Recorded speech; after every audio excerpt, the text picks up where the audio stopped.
Hi, I'm Jean Palin. Welcome to the second show of the series, To the Rescue, The Journey to No Kill. And I'm Deborah Starr. Thank you for joining us. For those of you who missed our first show, we invite you to visit METV's YouTube channel and watch the first episode. It's available at both METV and totherescuetv.com. Jean and I want to thank you for coming and joining us for our second episode, which we hope will be both educational and inspirational. As you can see, I'm also joined by Bubba Lou, an adoptable cat from Manatee County's newly opened downtown Meowtown. Downtown Meowtown, quite a mouthful. It is a wonderful place in the heart of downtown Bradenton where cats are waiting, like Bubba Lou, for you to come adopt them or just come pet them and get some cat therapy. We'll talk a little bit more about that center a little later in the program. That is one sweet cat. He's never been on TV before, so he's nervous. Yeah. And he's just waiting to be in a loving home. Opening the downtown location of Meowtown was an important step on the journey to no kill, and an example of how our compassionate community, Manatee County, is coming to the rescue, both literally and figuratively. This show, To the Rescue, The Journey to No Kill, will show you how Manatee County is striving to become a sustainable, no-kill community and present you with opportunities to join the journey. For our viewers who may be unfamiliar with the term no-kill, let's take a moment to clearly define the concept. We use the traditional definition adopted by over 400 communities who've led the nation in reaching their no-kill goals.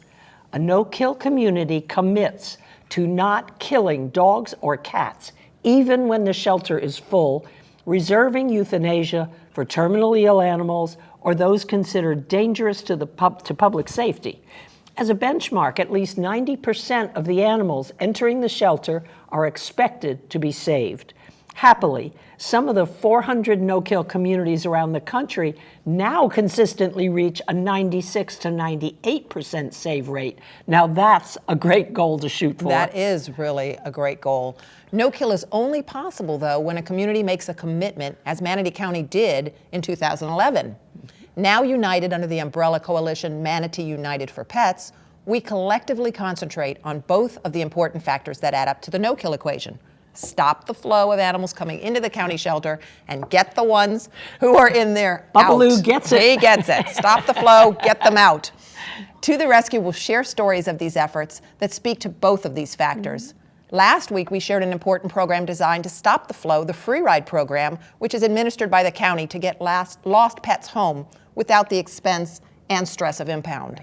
This week, we feature another way to stop the flow, spaying and neutering our pets. While we know we love our pets, the world just doesn't need a litter of 5 or 6 more of our cute pets. Nope. There are many dogs and cats in the shelter because folks decided to have just one litter. There are programs in our county that offer free or low-cost spay and neuter. The biggest of these is the Humane Society of Manatee County. I visited with them with Amy Vandell, the executive director, recently to learn about their programs. Let's take a look. Amy, thank you so much for agreeing to talk to us today. Oh, it's my pleasure, Jean. Great, and welcome to the rescue. You've been part of it for a long time, so this is nothing new to you, I know. As you know, we focus on To the Rescue on first how to keep your dogs or cats out of the shelter. And spay and neuter plays a big part in that. I know that, but our audience may not know that. Would you talk to us about spay neuter, why it matters? Absolutely. Spay neuter is the main form of prevention for animals staying in their homes because they're actually going to be better pets. Number one, they're not going to be reproducing. So when you got a dog, you wanted one dog, you didn't want 8 dogs. That is the concept. if you end up with 8, then you've got to find out what to do with the puppies, and there's a lot of additional care involved, and you may see, that pet's value in your eyes be diminished. You may think, I need to get rid of this pet. I need to turn it in because I don't want to go through that again. So spaying and neutering to prevent unplanned litters is the biggest thing. Some people think that they're going to be able to prevent litters themselves. I really think they're taking on a lot. When Nature is strong. Mother Nature will win. Right. Well, can you tell us the 2 things that I hear people say when they're arguing against getting their pet spayed or neutered is, 1, we just want to have 1 litter, and 2, it's too expensive. Could you address those 2 things? Sure. Well, I believe a while back, in fact, when I had animals growing up, there wasn't the emphasis on spay-neuter. A lot of times, even veterinarians at that time would say, oh, it's really better to let your animal come into heat 1 time, or let them have 1 litter for full maturity before spaying and neutering. That has been disproved, and it's done much earlier, and it's much healthier for the pet now. Really, there's no reason to wait until they're old enough to actually reproduce. And I always want to say to people, there are enough animals in the world. We really don't need to bring more into the world. Well, I would like to suggest that they talk to someone who does breed for a living, and they realize you don't just do nothing. There's a lot of special supplements that you should be doing. There's a lot to do when you are actually planning to have puppies. And you talk about the expense of spay-neuter. Well, you can imagine what the expense is of a cesarean section or a high-stress, emergency operation on a dog. People don't seem to think about that at the time, particularly small dogs. It's not that unlikely. So it's not that easy, even in the animal world, to bring life into this world. So it's really best if you want a companion animal that you spay and neuter that pet as soon as you get them, or you adopt and they will be spayed or neutered already. Well, let's talk about money for a minute. Do you know what the average is if a person goes to their personal vet to have a cat or dog spayed or neutered? I think there's quite a range. There's some that are not that much more than what we charge here, and we have the Humane Alliance model here where we're almost break even is what we're trying to stay at, because we know that spay neuter is our mission in the prevention area. But there's a full gambit of prices out there. Anywhere from what we charge, $80 for a female spay, $70 for a neuter for a dog under 45 pounds, a little bit more for over. There are some other things that you usually need to do. You can do vaccinations at that time. We would require a rabies shot as well. If you don't have proof of a current rabies shot, you may want to do a heartworm test at that time, so you can make sure that your heartworm preventative is up to date, and that you can continue to do that for a full another year without having to do that test again. So there's always things that can add up. Got it. Well, 2 things. I don't want to, I may be speaking out of turn, but I have heard prices for spay and neuter being $250, $300 at vet clinics. Am I correct? Sometimes? I don't think that's too far off, for private vets. And of course they have a different business model than we have, and they don't do as much spay neuter. That's not probably the mainstay of their business, is doing spay neuter. That's something they do, once in that dog's life, but they hope to see them for the next 10 to 15 years. Got it. Well, now talk to me about, I know that you do low cost and sometimes free spay neuter. How would someone find out about that? They can call us, obviously, is the best way, and we try to advertise. We have signs that we put out around the building. We take ads in little coupon magazines, on our website. We're going to start doing more on Facebook, but being a nonprofit and making spay neuter a real mission of the Humane Society, we're able to apply for grants.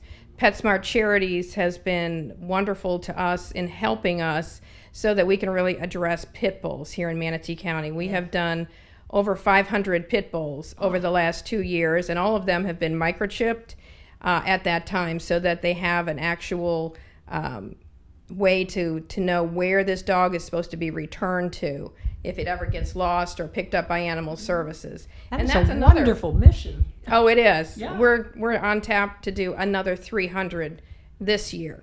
Oh my goodness, I'm blown away by the huge numbers.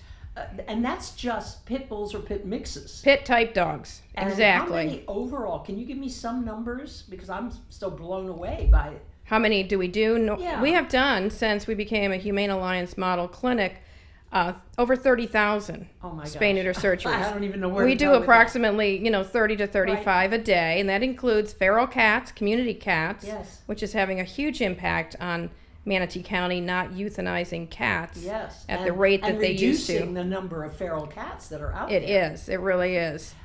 I don't want to let you go before I talk about it. I know you have a major fundraising event coming up. We do. Thank you so much for asking. It's our Paws in Motion fundraiser. It's a walkathon on the Riverwalk in Bradenton. Oh, nice. It's a wonderful event. We're going to have the Doggy Fun Zone there again. That's a individual timed lure course that anybody who registers for the walk can have their dog take a try at the Doggy Fun Zone.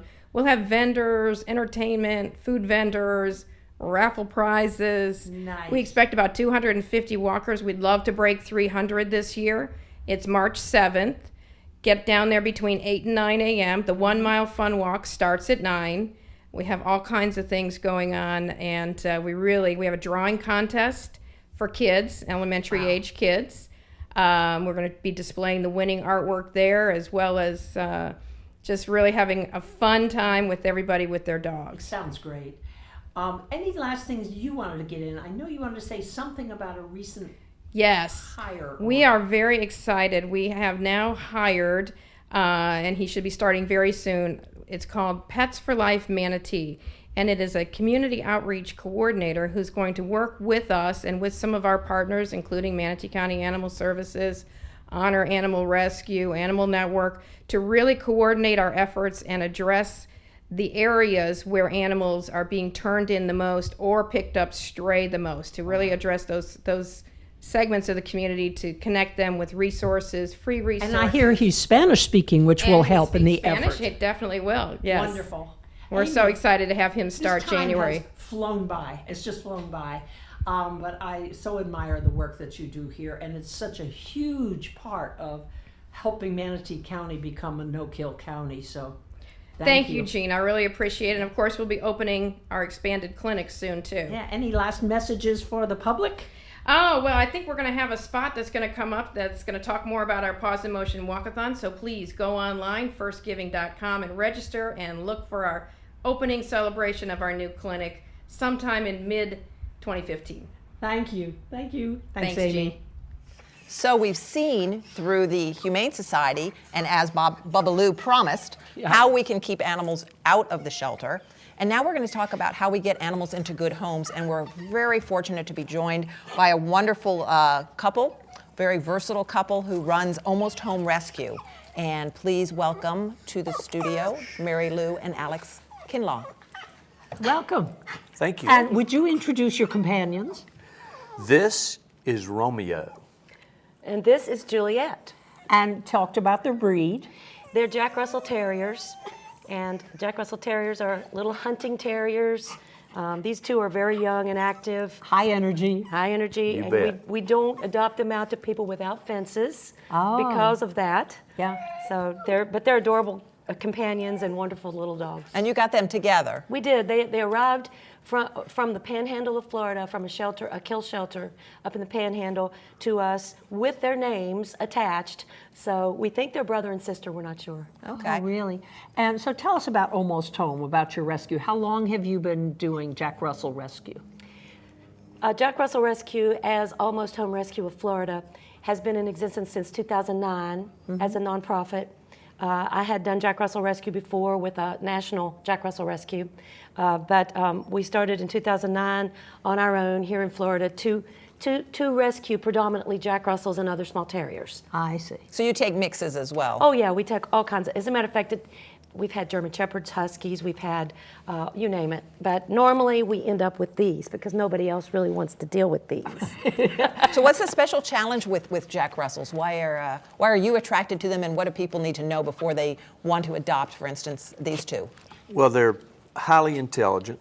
They're actually very active and fun dogs to have around, but they're not for everybody. You know, people who are less active or who are physically challenged, or like Mary Lou said, who don't have a fenced yard, because they need to run and get rid of some of that energy. Yeah. Over time, and just walking on a leash doesn't Doesn't do it for them. Doesn't do it. That makes sense. Yeah. Do you keep dogs at your home, or do you use a foster system? How do you operate it? Both. We have dogs at our home. We have a pretty nice setup. We have 2.5 acres with a big room that we use for a kennel, and also we have fosters where people take the dogs into their homes, and you know, some people can only take one, some can take two. But we are the main #1 foster because we can take more like 5, 6, 7, or 8 at a time. And how many, on any given day, about how many Jack Russells live with you? In the rescue, there'll be about 20. Wow. And maybe more or a little less, but Right. normally it's about 20.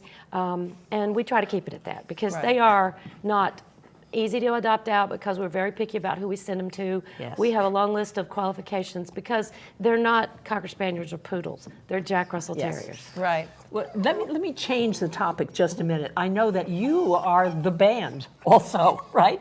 At Retro Rocks the Renaissance and other places. What's the name of your band? Yesterday's. Is it your band, Alex? Yes. Okay. The band is Yesterday's. It is a high energy, fun 60s anthology band. We recreate all the great tunes from the decade of the 60s. Oh, how fun. And you're going to be appearing. We are. Okay, so people know they're going to get solid 60s music. That's right. And Right. you know, that the joke is that if you remember the 60s, you really weren't there. But that's not exactly accurate, because all the tunes that we play were top 40 hits during that time period, and they're still in play today on the They radio, are. television, Right. Every advertising. generation will You enjoy bet. this. So it's Baby boomers on down. absolutely. Yeah. The radio in my car, the satellite radio, is permanently attuned to 60s music. Mine too. So I think I'll have a good time Oh, there. you will. We'll have a great Yeah. time. And they do No. more than just play. I mean, you've got the whole light show and psychedelic kind of feel. Right, we try to and- make it a 60s party. Yeah, as so much it's as we going to can. be really a fundraiser as well as a fundraiser. Truly. Yes. You bet. Yeah, because you know, one of the things with rescues that people need to realize is that you're not doing it for the money. Right. Right? for sure. You don't make any money. They don't call it nonprofit. For It is a nothing. nonprofit, so these kinds of fundraisers and fundraisers are so important so that they can do what they do and other rescues can. And the neat thing about the Retro Rocks the Renaissance is that it's going to help your rescue group, it's going to help other rescue Right. groups, it's going to help Animal Network, and also we're going to be helping some people too because it's at the Renaissance, so we're helping Meals on Wheels Plus. Right. Great, yeah. So we really appreciate you guys coming and bringing your sweet dogs with you. And Who they are saying, available. what are we doing here? Yeah, they are. Right. And they are available to be adopted. Great. Thank you so much, and we look forward to seeing you at Retro Rocks the Renaissance. We're looking forward Thank to you it. very much. Bye-bye. What great people the Kinlaws are, and what adorable dogs.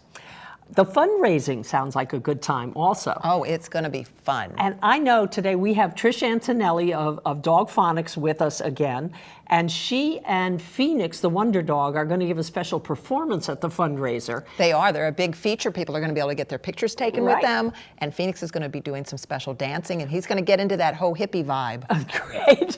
So Trish, welcome to the show. Hi, thank you for having me. Wait a minute. Trish, we love you, we know, but where's Phoenix? I know, that's who's really here as the guest. Yes. Come, Phoenix, give me a hug. Oh, there's Phoenix. Good boy. Yay.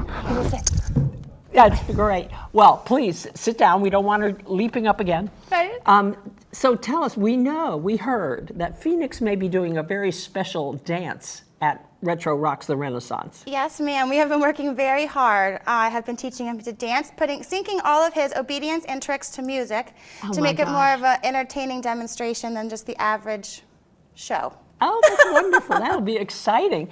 And we know that you can't show the dance now, right? It's not ready yet? Not ready for well, prime we time? are, but there's no way I could do it all or show you how Okay. I'm doing No, it. they need to and- come to the fundraiser. Yes, that's more fun. Then let's turn to a serious subject for a moment, and that is safety around dogs. I know a lot of people have concerns about being safe or having their children be safe around dogs. So can you give us a few tips on whatever, how to approach a dog, not to approach a dog, touch a I dog, would Little not safety. love to. Yes, we do a lot of events, a lot of public events with Phoenix, and he helps raise money for Manatee No Kill, the rescues and stuff for vaccinations. And when we do a lot of these events, Phoenix, sit. Good boy.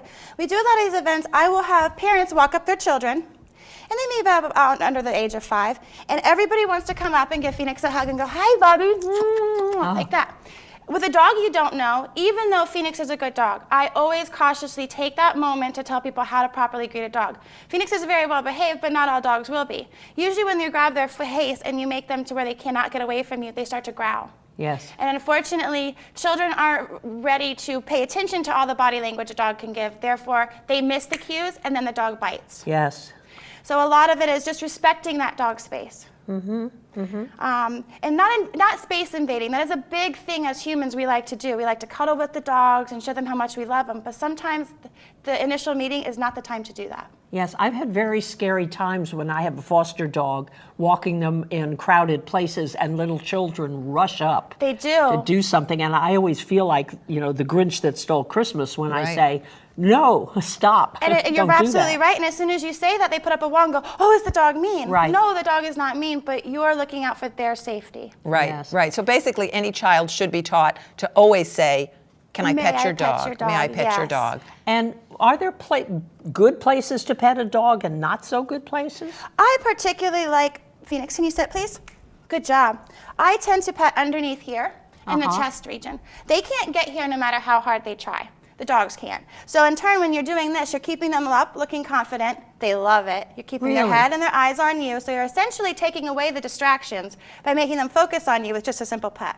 Oh my God, Right. I've never heard of that before. Is that anything to do with subservience and dominance as well? And no, but what it tends to do is when people go over and they pet your dog on top of the head, usually the dog will anticipate the pet and the hand coming in and they will flinch. Yes. And then they go, "Oh, your dog's abused." No, it's just anticipating your hand coming in, so they go like this. Whereas if you go under and you scoop them up, your dog always looks confident. Right. And I like what you said, that it's actually they can't reach They there, so you're can't. getting a spot they can't itch otherwise. Yes, and that's usually So it's when the really pig nice. starts to go like this and they get really excited. right, right. Right. I know. I had heard one time that dogs with their heads up and their tails up makes them confident Absolutely. and comfortable in the situation they're in. There is so much nonverbal communication a dog gives you just by being a dog. Wow. Right, we just have to learn to Yes, read we it. have to learn to pay attention to that body language. Okay, so Trish, 1 minute back to the Yes. fundraiser. I get the name confused. Yeah. It's like downtown Retro Meow rocks Town. the Renaissance Retro rocks because it's at the Renaissance. Yes. Would people be able to get their pictures taken with Absolutely, Phoenix they can and even you, do but Phoenix? Mainly Phoenix. We know how it is. But yes, they can do pictures. They'll be able to play with them. We'll be having frisbee and fetch there. And will he be wonderful. dressed retro? Probably. We that's are good. probably going to do some costumes. We have a couple song requests, but we'll see how it works out. He Wonderful. always dresses March up. 28th. We're looking forward to it. Yes, we Trish. can't wait. Yeah. Thank you so much. Thank you for being with us Thank today. you so It was much for just having great. us. We're going to end today's program with a little chat with Samantha Wolf. Samantha is the volunteer coordinator at Manatee County Animal Services.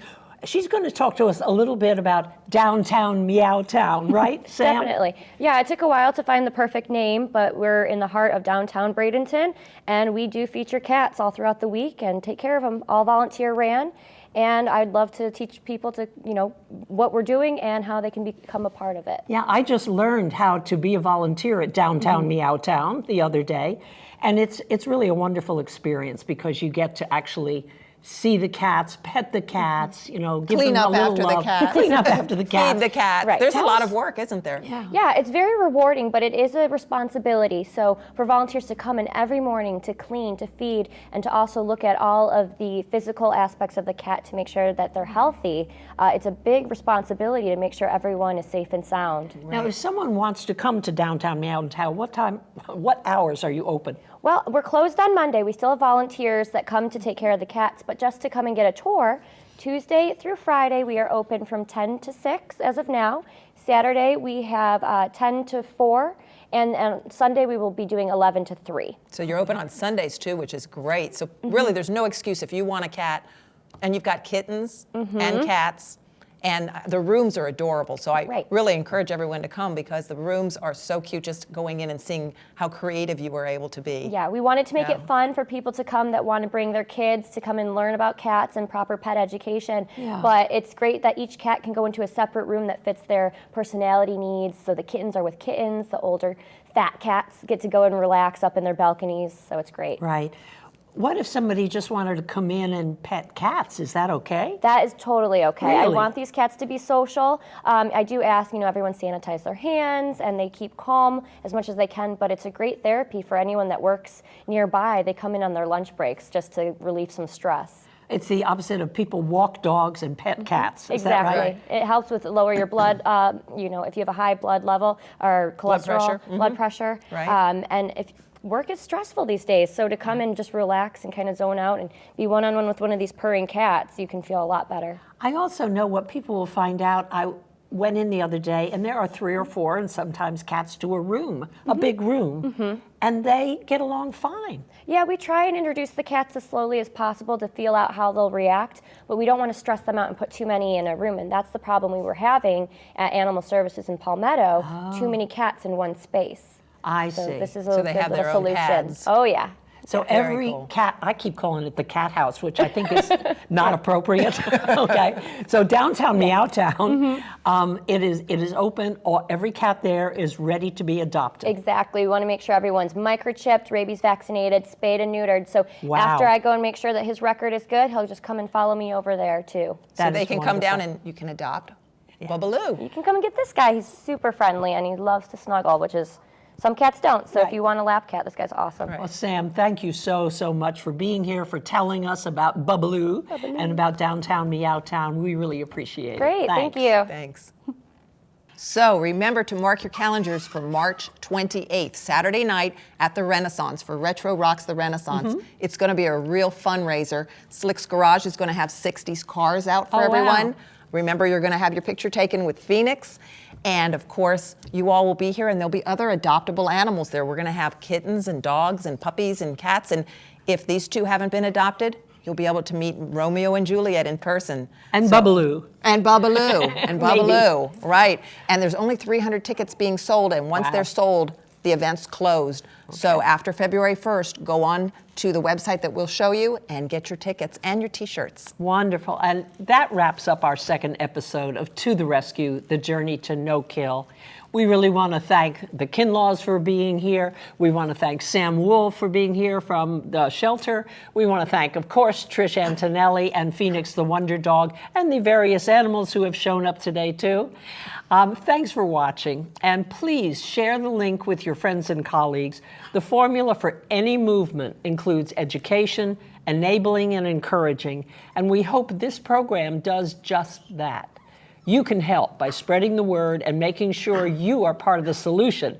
Be sure you have your own pets spayed or neutered and tagged and microchipped.